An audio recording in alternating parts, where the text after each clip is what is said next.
Hello and welcome to another episode of the show. I'm really excited about today because something near and dear to my heart, which is the start of a fertility series. So we're looking today at PCOS, endometriosis, irregular periods, amenorrhea, so not having your period, birth control, and alternatives to fertility awareness and understanding your body and starting to hopefully trust it, because I think that's the foundation of women's health, anyone's health.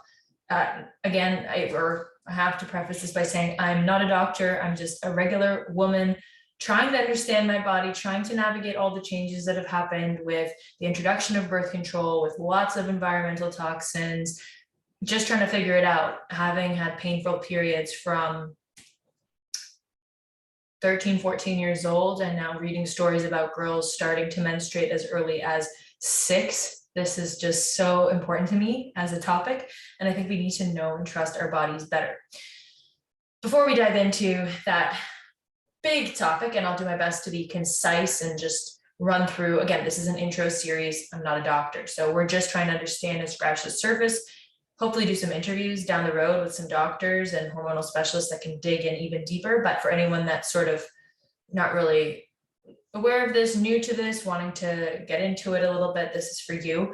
Before we start, as I said, so today I'm actually wearing a shirt from my charitable giving brand, which I should do more often. So it says lead by example. If you're not watching, it's just a t-shirt. It's 100% cotton, and Leadwear, which is my brand, supports charities. Right now we're supporting the Meta Center in Toronto. We've also supported Girls Inc. in the past, the Ontario chapter, but they're all over North America. And I started this brand really because I saw that lots of people were donating either directly from their salary with their employer or just independently to a random bunch of charities. But a lot of the times we don't know what impact our donations are making. And we often feel like a $20, $30, $50 donation won't actually do anything for the people that we want to help. It doesn't feel like it's enough.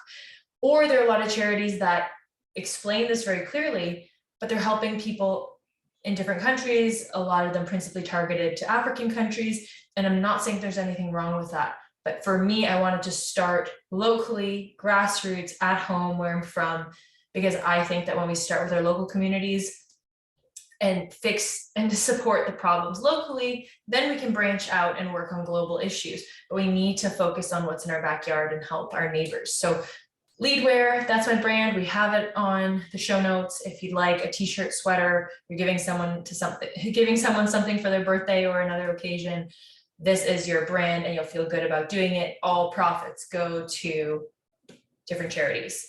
We support different local charities that we find that have different needs, and buying a shirt like this, even something as low, well, significant, but even $50 can send a girl to after school summer camp with Girls Inc., for example, or help sustain programming for the Meta Center, which helps people with special needs and any kind of learning disabilities. So really powerful stuff. Any purchase helps with mugs, and I'd really love it if you supported us and got some cool merch out of it. So that is my ad of the day, I suppose, in terms of stuff that I'm working on.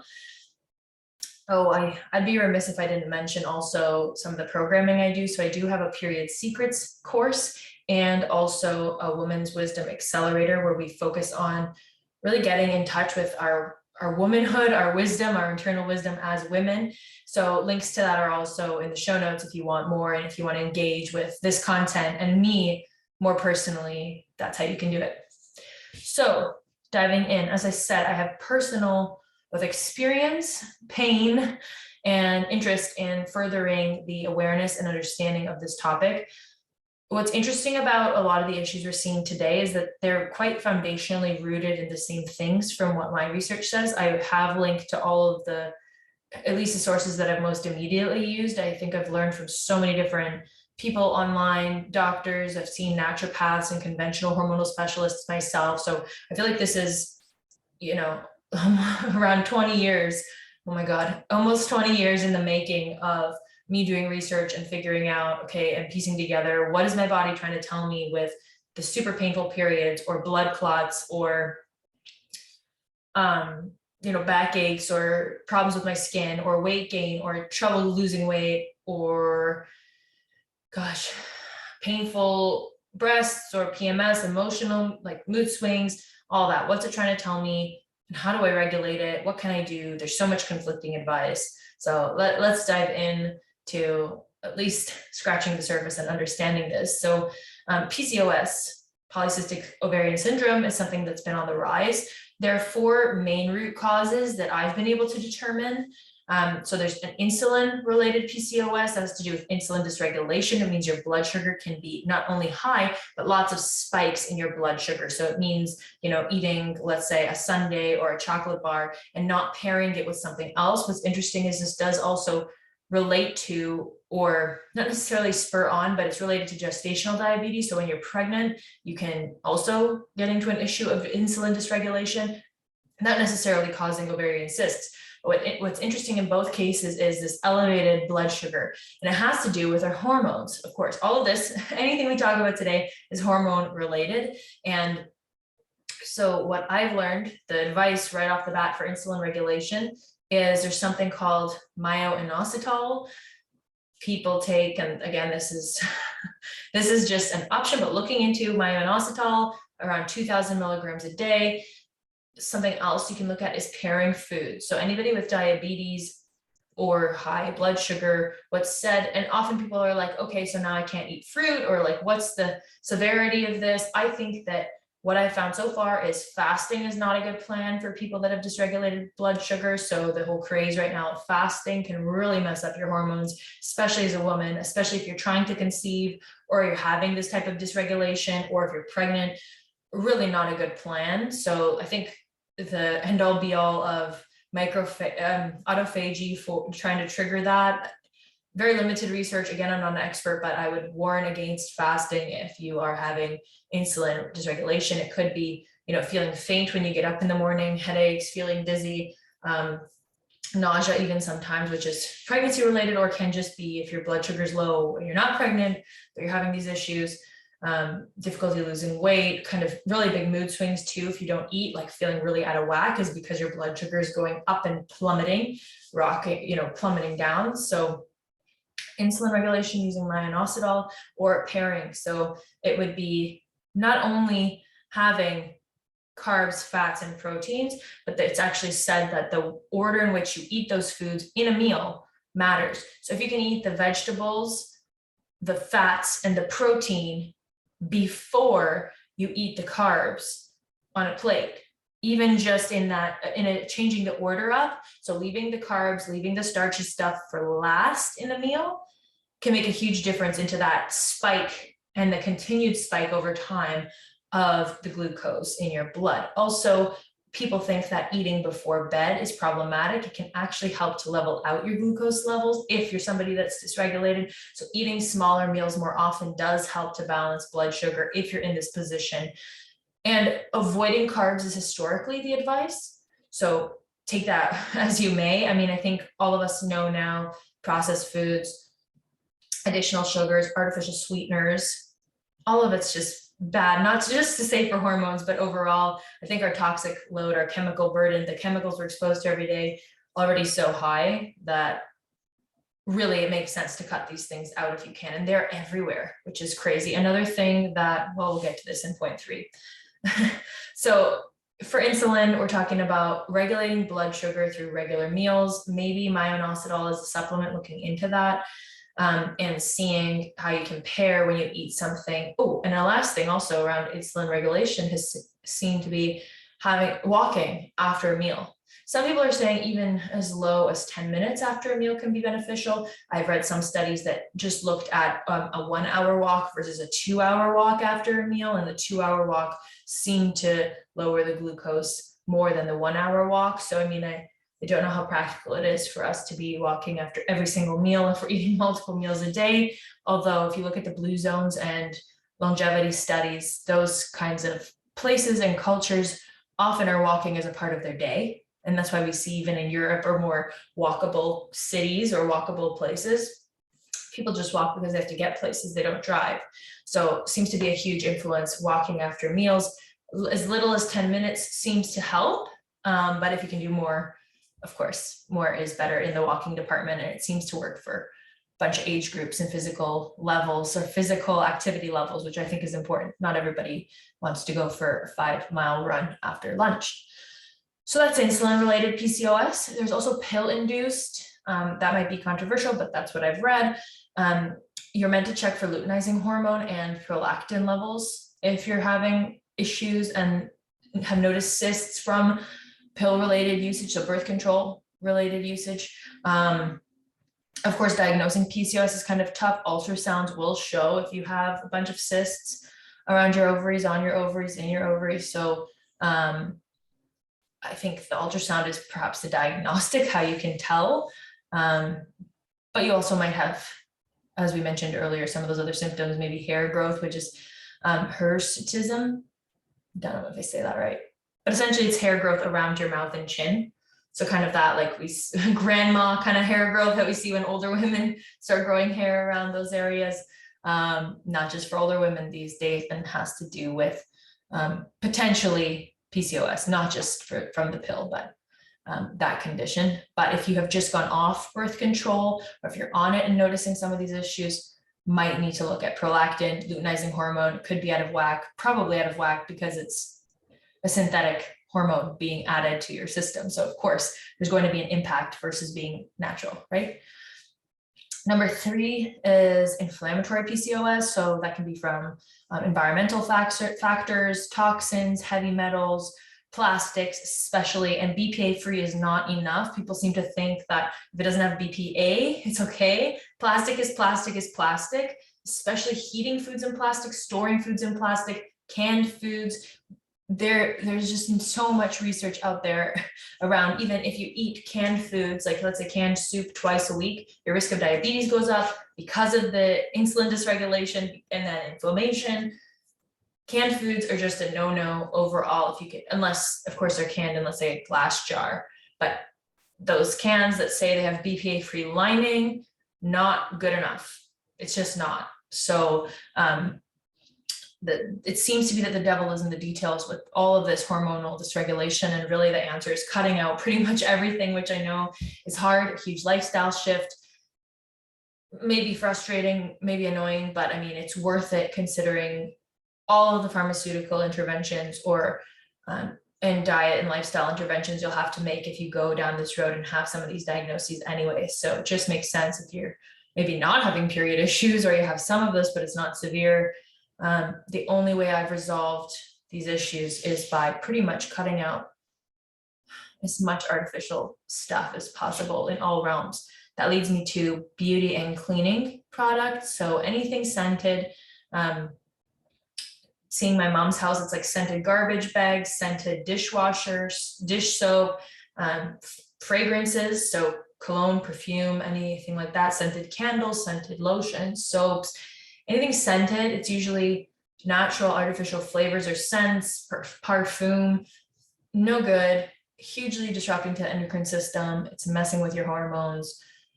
Don't do it. Bed Bath Body Works is just not the answer to anything. And it's so readily available. We get it as gifts. I understand the allure when the price is reasonable, but there's a reason the price is low, and you can use different things. I, for example, use coconut oil. I used beef tallow on my skin. I just buy it. So no fancy brand needed. But if you look at even the most expensive skincare products, expensive makeup, oftentimes there's just more chemicals in them than that benefit you. Even some of the touted health brands, they'll have different minerals and iron oxides in them for pigmentation, like mascaras and different powders and things. Not worth it, in my opinion. Pretty well anything from Sephora, unfortunately, is probably not going to work unless it's like water. And even that, don't even get me started. Water is a whole other topic around chlorine and fluorides and different heavy metals that can be present in your water. Water filtration is another huge topic if you're having inflammation that leads to PCOS or just about any other health condition. Inflammation is often the root cause, and it's disruption in your body. Your water quality is important. And then if you're drinking it out of plastic bottles, now we're layering heavy metals and toxins with potentially compromise mineral content, which you actually need, and then it's in plastic. So it's like this triple-edged sword, double whammy, you know what I mean. And then if you have inflammatory PCOS, or if you have inflammation overall, which most of us seem to nowadays, just as a, I guess, set point or standard, gut support seems to be a big win. So the conventional is take a probiotic. Actually, I had no luck with probiotic pills and spent way too much money. I think probiotics, like yogurt, if you can stomach it, or fermented foods, if you can stomach them, are amazing to repopulate the gut. And you're getting trillions of healthy bacteria in yogurt. If you have issues with milk yogurt, there's goat's yogurt, sheep's yogurt. But again, you can use kefir, or there are other fermented kimchi, sauerkraut. There are other fermented products that really help to repopulate the gut. And it's so important so that you have strong bacteria in there and can reduce the inflammation from, let's say, those artificial sugars, sweeteners, chemicals. You help to repopulate with the good stuff. And it's just so much more potent than a probiotic that has maybe 5 billion, even the intense ones, it's like 50 billion, 60 billion, 75 billion, nowhere near the trillions that you're getting in yogurt. So that's my thought there. Number 4 is hidden PCOS. Seems to be sort of a catch-all, can be adrenal related. So elevated DHEAs has to do with testosterone. A big thing there would be to reduce stress. We're all very aware that our modern lifestyle is stressful. Sleep is a huge factor in all of this that we're going to talk about. So sleep and stress, we hear it time and time again. It really matters. There's no way around it. There's no shortcut. Pills and supplements can do so much. But making your lifestyle, figuring out a way, and I know it's hard if you have kids, you have a job, you have a social life or health challenges, like if there's so much in the way and so many different excuses or issues or true impediments to good sleep, but it just has to be the number one thing in your life, or else you can't show up for other people, your health, your body can't rejuvenate. It's a losing battle if we don't focus on sleep. There's a book actually called Why We Sleep, might be of interest. My husband really loves it. I never read it. He seems to think it's great, but I just know that I'm not a nice person if I don't sleep enough. So the proof is in the pudding for me. When I sleep well, I feel better. That's 7 to 9 hours a night. It has to be in complete darkness is the idea. You can use an eye mask if you're in a place where street lights or things come into play. Complete silence, or as close to silence as you can get, is important for deep sleep. And also the temperature. So if you're super hot or overheating in your bed, too many blankets, or if you can open a window. If you live in a hot place, I get it. Believe me, summers in northern Brazil, very little relief. I mean, sleeping naked helps, but man, if you're in a hot place, I totally get it. Cold showers help to bring down your body temperature, but trying to be in a cool, dark place is really helpful to bring in a deep level of sleep. So that's that. Can also be zinc iodine deficiency. So that's, again, hidden PCOS we're talking about. Happens amongst vegetarians and vegans most, but of course can be anyone. Iodine comes from seaweed, probably other places that I don't know about, but I just know seaweed off the top of my head. But I would look into that if you are vegetarian or vegan and having these issues. Zinc is another big one. Oysters for sure, zinc. There are other, I know meat like beef definitely has zinc, and I think eggs has some level of it, but you can look up a list. I can also maybe link to a list, but zinc and iodine deficiency can be an issue here. Thyroid just seems to be the catch-all. Test your thyroid. The challenge with thyroid testing and all of this testing, and there's this whole sort of, and I'm not saying to blindly take supplements without testing. I think it's important to test if you think you're low in something. The challenge for me around supplements is you take something, someone says, okay, so most Canadians, most people in northern climates are vitamin D deficient, take vitamin D, it'll fix your vitamin D issue. Big challenge is how much of that are you absorbing? What else is implicated or impacted by taking vitamin D? Vitamin D is actually a hormone. What else happens when you just start putting in vitamin D? Does it get absorbed, and what else is it impacting? So I'm just wary when it's like, oh, just take this and this and this and this. Whoa, and what's the form of that vitamin is another question, right? So is that coming from a food? Is that a food-based source of that nutrient? Or is it, or vitamin or mineral?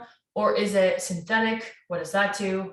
How do we absorb it? Is it the absorbable form? Is it the bioavailable form of zinc, for example? And with zinc in particular, there's this concern with taking zinc alone. It depletes copper. Without enough copper, zinc actually can wreak havoc in your body. So what I understand, and limited understanding, but there's just so much more to be said about this. You can't just supplement one thing. People just kind of start supplementing random stuff. I have done it, and it's just so problematic because our bodies are so, it's our whole body. You take one supplement, it's not just impacting your fingernails, like, and I find that taking zinc with copper, my fingernails get stronger, but so it's not just impacting that one thing. It's like your whole system is impacted, and there are all these different intermingled interactions. So I'm very wary of the supplementation these days. I would caution against any supplementation before really understanding what is all at play. And sometimes testing can sort of lead to quick judgments, especially thyroid testing, which often only tests, let's say, T4, T3, TSH, maybe, but it's not comprehensive. And you can look online if you really want to see. There's so many different markers for checking thyroid functionality that if you're working with a professional, I would really check in and see, okay, what are you testing to determine my thyroid function? Because 3 markers are just not enough and might lead to incomplete results, and then incomplete treatment plans as a result of those incomplete results. Same thing actually with iron. So a bit of an aside, but if you are told that you're anemic or you have low iron, there's a whole body of research now looking at that and how anemia is constantly diagnosed. And actually an issue can be that you don't actually want high ferritin, which is the way they measure for iron. You don't actually want high ferritin levels in your blood. Apparently you don't want it circulating around, and there can actually, a lot of us are apparently overloaded with iron and have it stored in our tissues in our body, which can lead to oxidative stress, which a lot of us have. Oxidation, it's like internal rusting, if you will. I mean, sorry for the imagery, but essentially too much iron is not actually a good thing. And a lot of us have it, and it's just not in the bloodstream. And then we're considered low. Again, back to the precursors or interactions. I've also been reading research that talks about how low iron in your blood or low ferritin levels can actually be linked to low vitamin A. People will supplement with beta carotene, which is what you'd find in, let's say, a carrot, but that's less bioavailable and less absorbable than retinol palmitate, which is vitamin A from meat sources only, animal sources only. Fortunately or unfortunately, it's just what it is. It's a fact.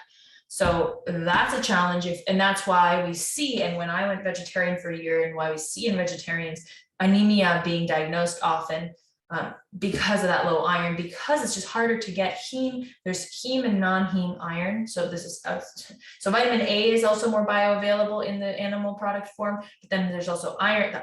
Then there's also the iron side, which is heme and non-heme iron. Non-heme iron is the format coming from plants, also less bioavailable. So if you're only getting iron from plants and vitamin A from plants, you're not capitalizing the most bioavailable sources of both vitamin A, which is the precursor, and to the iron. So these two things work together. Both of them, if you're not getting them from animal sources, really causing problems. That's why we're seeing issues in vegetarians with anemia. It's just something to consider. You make your dietary choices. I have tried everything under the sun. I feel like when it comes to diet, and I'm not judging anyone for what they do, I'm just pointing to what it is I've been reading, what I feel better doing. That's a huge indicator, and what has resolved my issues. And I had low iron when I was vegetarian. So do with that what you will. I am not saying I did or was a perfect vegetarian, or that you can't do it healthily. I'm just saying, I think it's really hard, or at least it was really hard for me. And I found myself with a lot of health challenges after a year of being vegetarian. So another thing could be that for hidden PCOS is to remove processed soy and artificial sweeteners can really throw you off. And I already mentioned the adrenal side, so elevated DHAs, and then really needing to reduce stress, potentially being a factor in adrenal fatigue and elevated testosterone, which can lead to the cysts. Okay. Topic number 2, you can see I'm passionate about this and I get on a tear, but I've just been reading about this for, like I've said, literally, let's say the past 10 years. This is all I've been doing, is trying to resolve this health issue for myself. And I'm finally in a place where I have, and it's just so debilitating. And if you're going through it, God, my heart is with you. I know it. it sucks. And it's just, and the biggest thing about it, I think, if any of these like women's health reproductive challenges, is if it is isolated to, let's say, just your period being really, really painful and the other symptoms are like sort of manageable, but kind of not having to be optimal, it's so easy to just fluff it off because we have other things to worry about. So if you're kind of not sleeping well, you're kind of tired, you kind of have brain fog, you just drink coffee, get over it, drink alcohol on the weekends, feel sluggish, have another coffee, whatever, I'm tired, but I'll be fine. If it worked for you in your early, or is working for you in your early 20s, you're like, whatever, just leave me alone. It works. It's my way of dealing. I get it. I did it. I did it. So I can't even say anything. The challenge is that I think when you get to a point where you do want to have kids, if that's what you want, all of this is so cumulative, just like everything else in the body. And we can turn it around. But hormonal experts say to prepare to try to conceive for like 6 months to a year before you have a kid. But if you've been on birth control in, let's say, all of your 20s, and then you're 30 wanting to have a kid, then you need to spend another year detoxing from the birth control. Who knows what the long-term effects of 10 years of birth control are? Some studies are coming out now after birth control being on the market for like 50 years.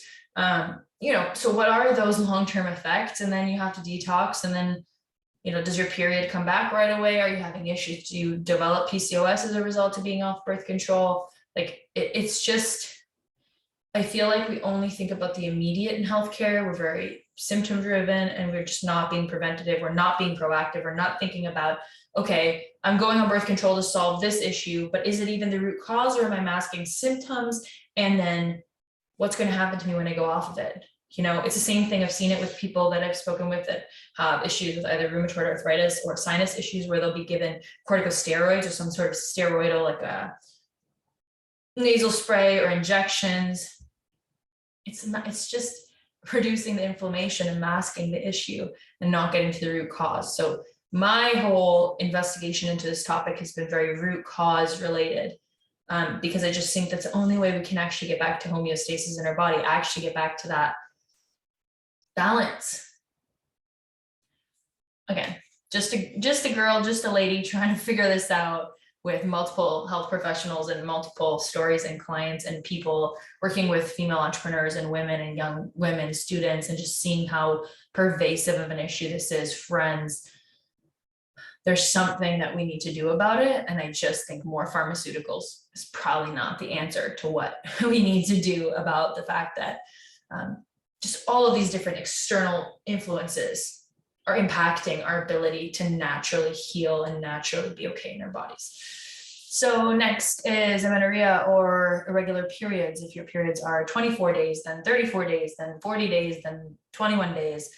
There are different reasons for, let's say, a shorter period versus a longer period. You might not be ovulating. You might have a shorter luteal phase, which is the second phase of your cycle. Lots of reasons around it. Some of the mineral or vitamin reasons why you might be missing your period, which interestingly enough correlate with birth control usage, are low zinc, low vitamin D, which has been linked to actually low magnesium. So magnesium being the precursor for vitamin D synthesis in the body. So both of those, folic acid, calcium, and iron, any of those being low can lead to irregular or no periods and no ovulation. On a hormonal level, we're talking estrogen and progesterone dysregulation. But why is that happening? I think is the question. We kind of understand that our hormones need to be in proper balance and relation to each other and shifting throughout our cycle normally. And if they're not, then we're seeing the irregular or no periods as a result. It can be caused by birth control. Of course, when you're on birth control, you're not having a regular period unless you stop the pills, and then you might have a light bleed. We've seen people come off the pill, not have a period for 6 months. So it can be just so dysregulated in your body that you're not ovulating and your body's not shedding that endometrial lining. Another one, insufficient protein and fats. So that can be any diet. I'm not just trying to single out vegetarians or vegans by any means. It's just the composition of, you're eating a lot of carbs, but you're not, which again can lead to, again, that insulin dysregulation. Fats really slow down the absorption of insulin in the body, as well as protein. So really looking at, okay, what is on my plate? What's the kind of makeup of my plate. And I think the regular food pyramid really points to carbs and grains in particular, way more than protein and fats. And it just seems to be not suboptimal for women's health, at least, and hormonal health and fertility. Stress, again, and irregular sleep can definitely lead to this, along with excessive exercise or working out. Women's bodies are different from men's bodies. Shocker, it just is. We're just different. We have different levels of hormones, and it's fantastic. I think it's great that we're different. We're both lovely creatures, and I love both men and women very much. But from a biological standpoint, this is not talking about gender identity. We're not going there. We're not going down that rabbit hole. I'm just speaking specifically from you were born a boy or you were born a girl perspective, and what happens hormonally speaking. Women just they have different needs, from what we said earlier around fasting, from sleep, and from stress levels. Now, that's not to say, I'm not going down and saying, okay, now women shouldn't work or shouldn't have any of these stress. I mean, absolutely not. And over generations, I've seen women do phenomenal things. And I'm the first one to say women should absolutely go after what they want, no questions asked. What I am saying is excessive stress, excessive exercise, and lack of sleep will definitely proven time and time again, impact your fertility, impact your hormones. And if you want to be healthy and thriving from a hormonal perspective, and thus from a vitality and even strength perspective in the female body, your period is such a great litmus test for how your body is doing in detoxification, how the organ systems are working, your liver, your kidneys, it's all so interrelated. So your period is such a great litmus test. And if you're having problems with your period month and month and month again, over and over and over for years and years, something needs to change. It's not supposed to be that way. And interestingly enough, some people do report if they have a really stressful month, let's say they lose their job or they move or they're traveling a lot or anything kind of out of the ordinary, often that cycle is different, can be worse, can be different. If you go on vacation during a certain cycle, then that period can be better. I've definitely talked with women with endometriosis where it's directly related to their stress. Not only, right? I'm not trying to oversimplify, but literally the cycle will be 10 times better when they're out of the environment that's triggering not just chemicals, but I mean emotional and physical environment that seems to be triggering the inflammation and this issue in their body. So when they go on vacation or they get out of, let's say, their parents' house or a poor relationship that's not nourishing them and it's harsh or criticizing, there's an emotional layer to, I think, all of this that really needs to be looked at, because there's no question if you're stressed, that comes from what you're thinking in your mind. So how can we possibly say that that's not affecting heart rate and hormone secretion and sleep patterns? We all know the feeling of when we're super stressed and we can't get to sleep at night because of the stress, because of the emotions, because of what we're thinking, turning into emotions, turning into chemical secretions from our brain, signaling to our body, hey, we're not safe. We're not okay. Something's going on. Prepare for war, prepare for battle, right?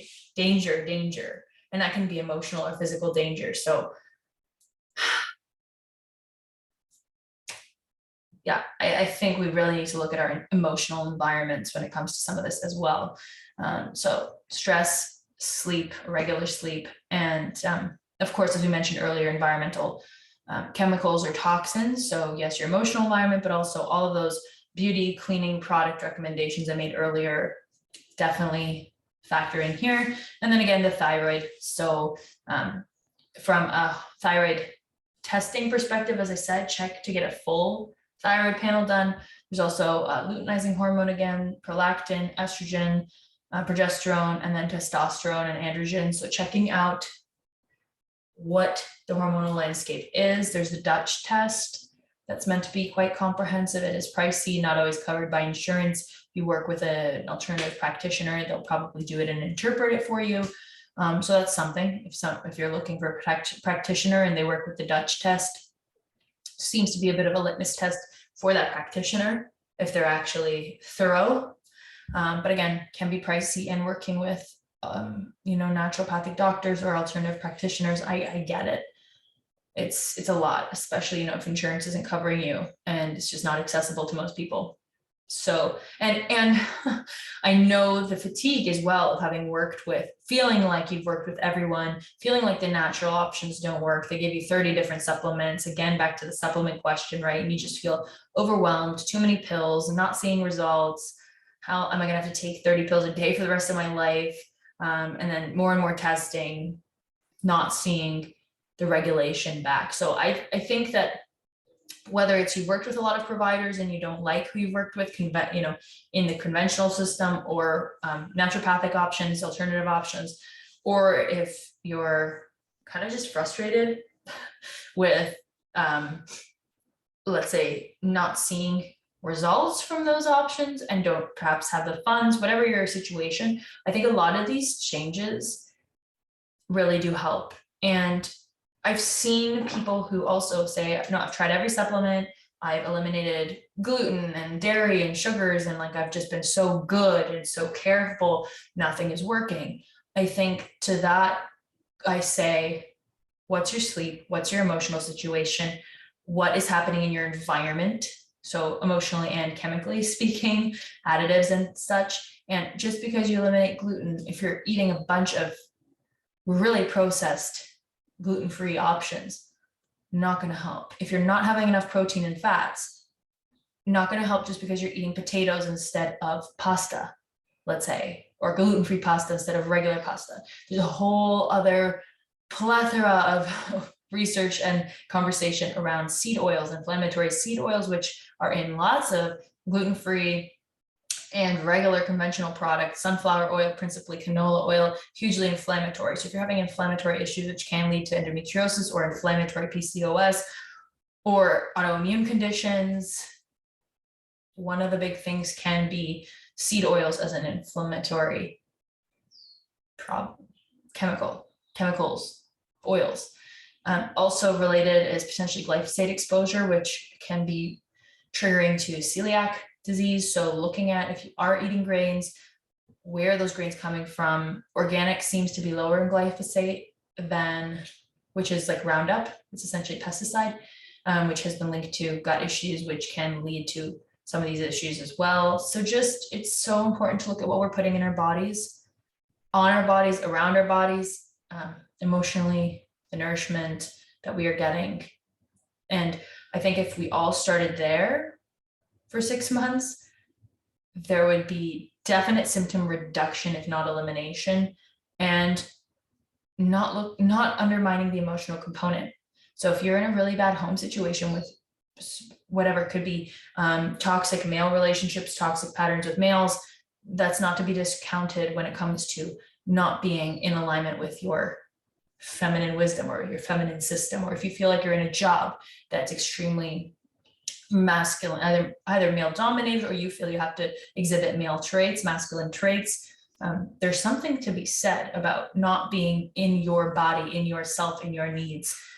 Again, that's not to say you shouldn't go after that male dominated job or industry. It's just to say, how do you play within that game, in that system, as yourself, with your needs, make it work for you? How do you do that? Might be a big, difficult question, but I think it's one worth asking. The final two sections, so I want to touch upon birth control and then some natural alternatives for cycle tracking, or looking at eliminating birth control and what you can do instead. So birth control, what's the issue? I mean, it seems to be a good idea in theory. It's helped women not have to get pregnant and then bear the consequences of that, children. It seems to be a good idea in theory. The challenge is it's synthetic hormones in our system that are messing with the natural ebbs and flows of our system. It's essentially tricking your body into thinking it's pregnant. And that's a problem for your body to think it's pregnant for 10 years straight. It can lead to a lot of issues with conceiving and having kids after you get off of it.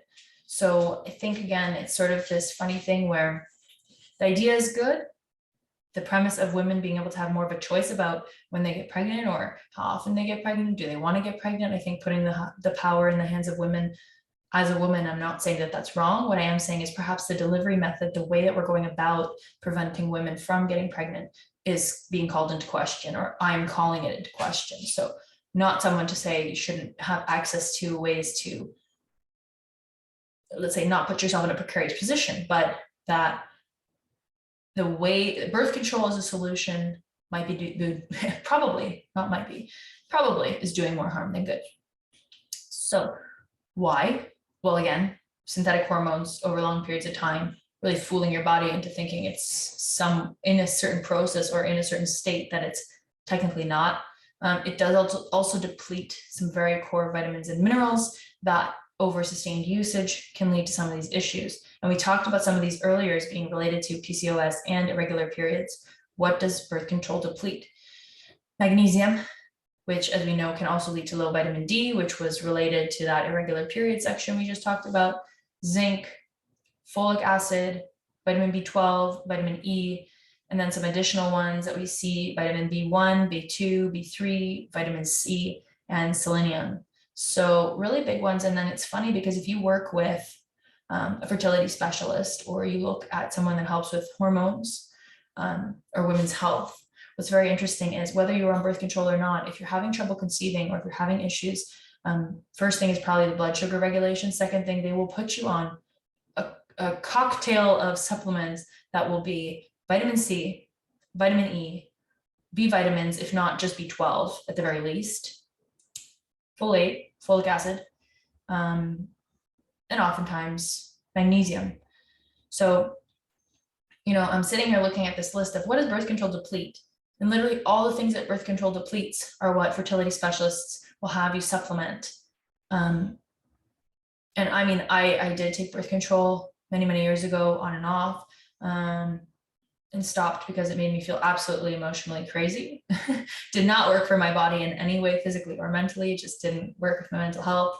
Did not like it whatsoever. I hear a lot of women having issues with just mood swings, really altering the way that they feel, sometimes into depression or anxiety, really big issues, which, as I read recently I read a study also about how sustained birth control use also doesn't deplete serum serotonin levels, which has to do with your happiness. So if you're somebody that already has potentially low serum serotonin levels, and then this lowers it even further if you didn't, and it can really mess with your happiness even after you've taken it, and which is problematic. And again, I was just blown away by this list of what it depletes, and literally the direct correlation of here's what you should supplement when you work with me with these hormone regulating or fertility specialists. It's an item for item list: vitamin C, vitamin E, B12, folate or folic acid,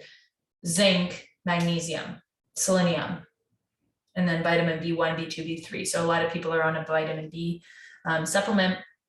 Vitamin B is directly correlated to depleted levels of vitamin B, directly correlated to stress levels, also not having enough fats and protein, especially protein, animal-based protein. Meat has a lot of B vitamins, amongst other things.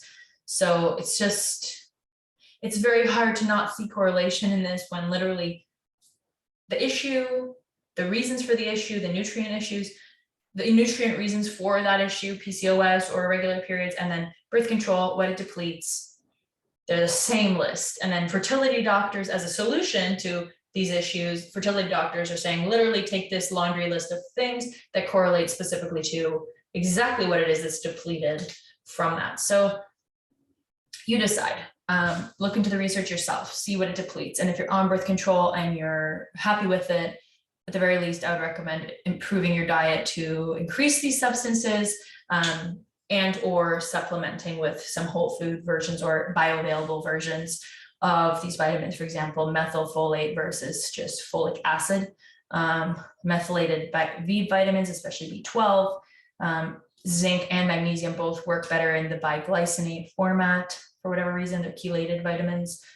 Yeah, some of those. Vitamin C also, don't just take ascorbic acid, take a whole food vitamin C supplement. There are, at least in the States, they have some cheaper varieties where it's like a powder and it's just made from either amla berry or acerola, very high in vitamin C. Of course, you can also just eat oranges or citrus fruits, but really they're wanting you to have like 1,000 milligrams a day. Not everybody gets that from their diet. So it's just some of these things. There's also these mineral drops that seem to be really useful for just improving minerals, trace minerals that are meant to be in our water and in our food supply that have been quite depleted from soil, the way that we're farming.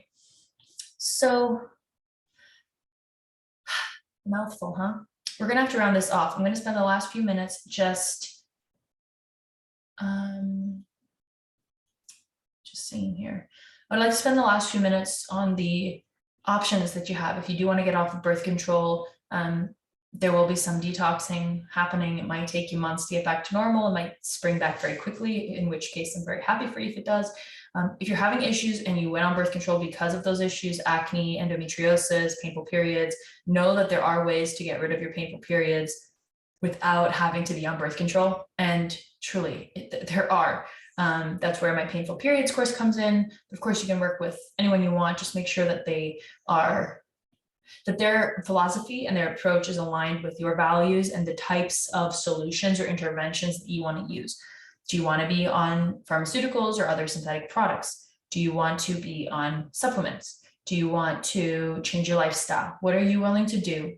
And then work with a practitioner whose treatment plan is related to what it is you're willing to do to make changes and to fix this in your life. I see that so often. People just go to someone they're either recommended or think they should. And it's like, yeah, but if you're not going to follow their advice, or if you don't trust them, or if their approach is not in alignment with what you want to do with your body, then I waited a year to see a hormonal specialist after my car accident around hormone, specifically hormone treatment and regulation after brain trauma. I waited a year. And then his answer was a ketogenic diet, one, a bunch of supplements, two. So both were in alignment with what it was that I was willing to do. And then number three for the painful periods was just take birth control. And that's where we really didn't see eye to eye.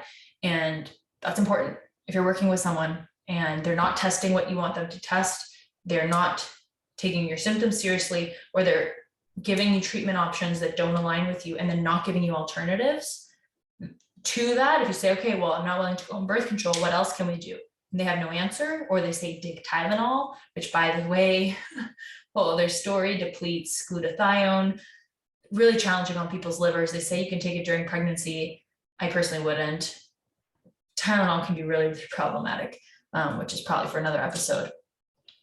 And again, I think this links back to what I said in the beginning of this episode, which is, hey, no matter what you do, whether it's a natural supplement, it's a cream that you put on your body, it's something you eat, it's a pharmaceutical drug, there's so many interactions happening in our body because our body is just so complex and fascinating, like miraculous, and we don't even understand it all. No scientist, no doctor understands how every drug interacts with every single system in our body, because how could they? I mean, so many of these drugs are less than 100 years old, and there aren't studies looking at the interactions of exactly what it is that you're taking. So, it's a science, which means that it continuously changes, evolves, and is being put into question, and conclusions change. And so you've really got to do for your body what it is that you think is best for your body, and be your own advocate, really, no matter what kind of professional you work with.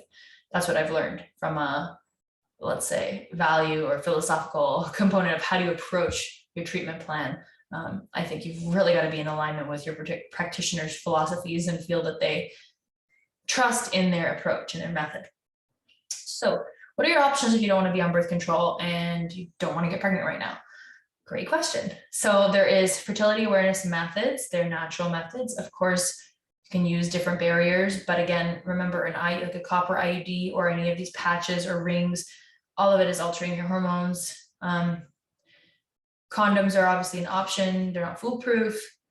But when it comes to you understanding your body better and wanting to track and understand the ebbs and flows of your cycle, these are some options. So under the cycle tracking or fertility awareness method, there are a few ways to go about it. There's temperature method, which is basal body temperature. You're essentially taking your temperature every morning. There's what's it called? Natural Cycles. It's an app. There are a lot of apps out there now. I found it to be very, how can I say, annoying. I found it to be very disruptive to my day. I just didn't like that first thing in the morning. It's very finicky. If you didn't sleep enough, if you have a different wake up time every morning, if you're stressed, if it's the changes in temperature are very slight, And it takes a while for the system to get to know your body. There's a whole other layer of if you want to be inputting data into an app every day, right? So I'd say you can also track on paper, obviously, and you will get to know your body. And I did start seeing some changes. I didn't love this method, but it is an option. You can find more info and I'll post a link, but even Planned Parenthood talks about these methods, as does the American, oh gosh, I'm gonna butcher it, American Pregnancy Association, I think. They're different big organizations that talk about fertility awareness methods and these topics. So definitely this isn't like some alternative out there thing. These methods are actually proven, and natural cycles, I know, I'm pretty certain has been approved for use by the FDA as an approved source method of birth control. So just so you know, we're not talking woo-woo out there stuff. Another one is to chart on your calendar. So lots of tracking apps, right? Just saying, okay, so you understand if you have a 28-day cycle, you're most likely ovulating on day 14. There is variability there. You can, of course, get pregnant, let's say around 5 days before you ovulate. And if you ovulate a few days late, you know, there's a 24-hour window after you ovulate that you can get pregnant. So like it's kind of a big window if you don't want to be abstinent during that time. Can be kind of complicated, especially if it shifts due to stress or travel, or if you have irregular periods. That one might not be for you, but it is tracking via or charting via calendar. Planned Parenthood does say that if you use 2 or more of these methods, that the accuracy level goes up. Not the accuracy, the effectiveness of these methods for birth control go up. So you can get up to, it says around 88% effectiveness, even higher again if you're using 2 methods or more. The one I really love and just want to spend a minute on, and then we'll wrap up, is the cervical mucus method or tracking. It can seem a bit gross or personal or weird, but it's just been the most accurate for me. And I know, I just know when I'm ovulating. Like there's no question in my mind. I know the day I ovulate, so I know the window. I just like, I know, which might sound weird, but essentially there are ways to check whether your cervix is a high or low position and whether it's softened and opened, which would mean that you're ovulating, because then you're open for business. Let's say you're open for sperm to go up into the fallopian tubes and to try to find that egg if you are ovulating. You're essentially checking your cervical mucus every day. I didn't check my cervix every day, but I did a couple of methods. So I did the basal body temperature, didn't really like it, but did that for a few months. Had the calendar method. My cycle was extremely regular, like 28 days clockwork. So it worked. The calendar method alongside cervical mucus tracking or method, those 2 were the 2 for me in my search that I found work for me. But experiment, see what you like. And essentially with that, you're tracking. So when you do ovulate, you will have more cervical mucus and then it'll dissipate. So the day that you have the most cervical mucus is your ovulation day, more or less. You might also feel, it's called Mittelschmerz, which is a very beautiful German word for some pain. And sometimes you can even feel which side you're ovulating from. And what I would say I love about these methods, all 3, is that you're really trusting in your body.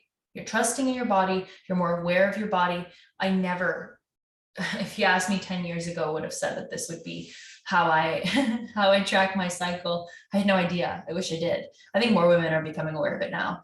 But it's natural. It follows the ebbs and flows of my cycle. It has worked for me. And again, when in doubt, if you're starting this method or if you have irregular periods, you're not really sure, you know, you do have a condom option that for that week or even the whole month. If you're just like, nope, don't want to take any chances. I think if you're using condoms alongside this, I think you'd be in good shape again, as a regular woman, not a doctor, not having any medical training. So that is where I'd like to leave it today. I'll put links, as I said, in the show notes. So please go for it and look into this stuff. Any of it that you've heard before or haven't heard before, if you find this valuable, I'd love for you to review, like, subscribe. When you comment on things, when you review the show, it allows this show to be seen by more people and it makes all the difference. And I really hope this was valuable for you today. That's why I put this out there. I've done all this research. I have it in my head. I wrote down a bunch of notes I wanted to share with you. But if it can expose you to even one new idea or one new method or one new option, or give you the confidence to speak out with a doctor or seek out another opinion, which I highly recommend doing no matter what health affliction ails you, I think I've done my job in this episode. So I hope you found it valuable. It means so much to me to be able to share with you and have this forum for discussion. I really appreciate you taking the time to listen. And I'll see you again for the next episode in this series, where we'll talk more specifically about trying to conceive, miscarriage, abortion, and that side of the fertility discussion. So thanks again, and see you soon.